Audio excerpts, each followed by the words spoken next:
At least once a year, we tend to take a break from studying, whether because we are on vacation or because we need to give something as priority, because we had a drop of motivation, or simply because we need to rest. At some point though, we feel like we're ready to start again. But what if we don't know where to start? Welcome and welcome back, language learners and lovers.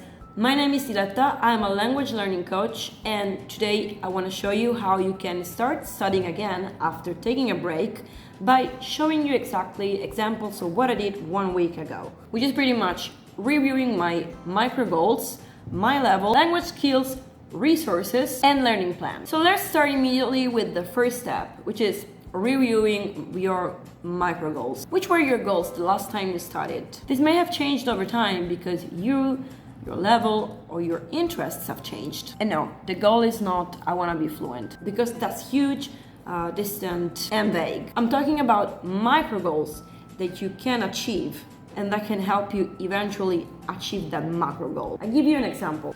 5 months ago, I started studying Icelandic, and as you can see, the goals I had from April to August, when I was a total beginner, have changed, and so have my needs. So 5 months ago, maybe I wanted to write some short texts, introduce myself, and say what I do during my free time.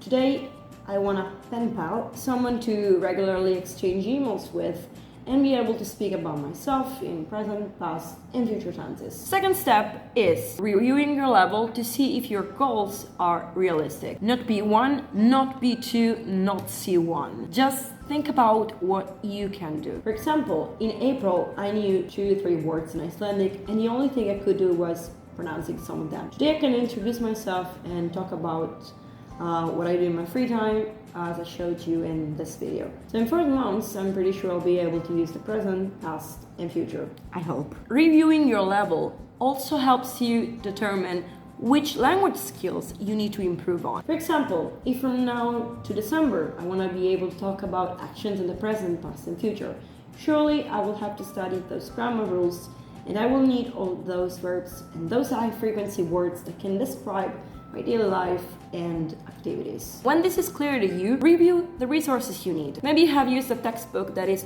no longer good, or you keep watching videos that have become way too simple. When I started studying Icelandic, I was always using a textbooks that I don't like anymore. In the meantime, however, I have saved like 1 million links, and it is worth choosing which ones I will really use. Last but not least, review some necessary details of your language learning plan, like your interests, for example, so the topics you're gonna read something about, and or when and how much you can actually study. Well, topics rarely change, but maybe 1 month ago you could study only for 20 minutes, and today you can study for 1 hour. Or maybe 1 month ago you could study only at a certain time, and today you can't, or you don't want to. For example, when I started studying 5 months ago, I used to study always at 2 p.m. or 3 p.m.